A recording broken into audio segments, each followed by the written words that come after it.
Hi guys! Alright, so today, ang gagawin natin is, I'm gonna be curling my hair, but hindi curling iron yung aking gagamitin. I will be using a flat iron. Before, hindi ko alam na yung flat iron pwede rin pala siyang gamitin pang curl. I will be showing you two options.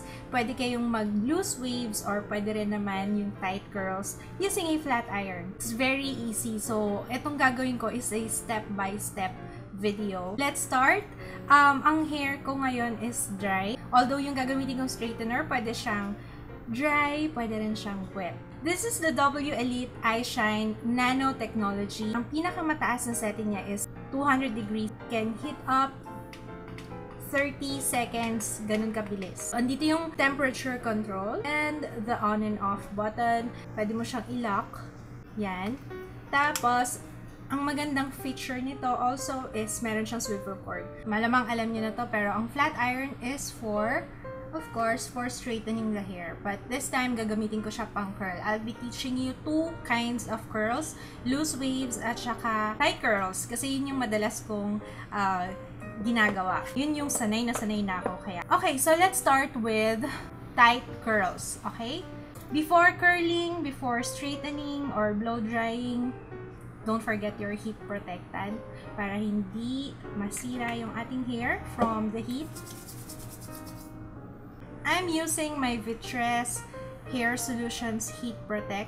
Tatali ko lang to kasi hindi ko makita yung aking shock. Tali ko lang muna to para hindi siya sumama dun sa kabila. Start tayo sa likod. Kukuha lang tayo ng small section ng ating hair.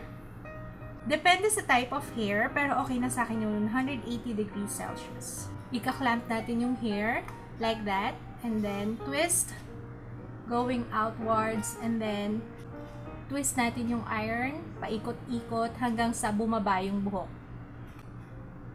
There. Ayan yung buhok nakababa na. So, hihilahin lang natin, pero actually hindi hila eh. Iga-glide natin yung iron, pababa,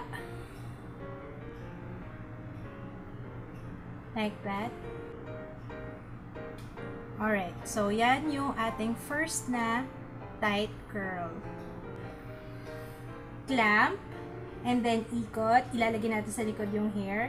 And then, i-turn natin yung iron, pag ganyan, hanggang sa bumaba yung buhok, nandito sa baba. And then, pull lang natin going downwards.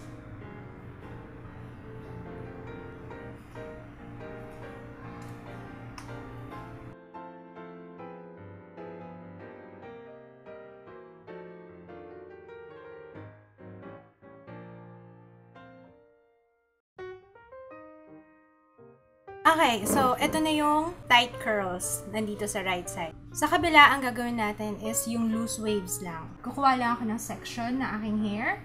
Ang hawak ko sa flat iron is pag ganito. Pag ganyan. Okay? Kaklamp ko yung aking hair like that. And then, iti-turn ko. I-flip ko parang pabaliktad. And then, ganyan lang.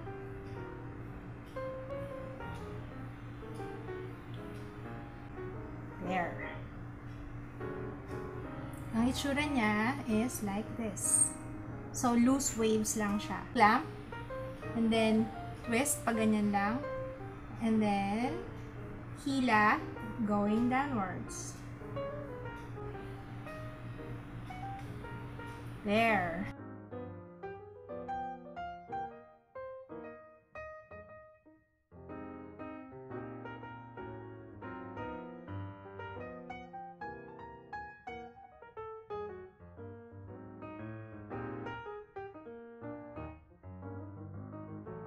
Ito yung loose waves, ito yung tight curls.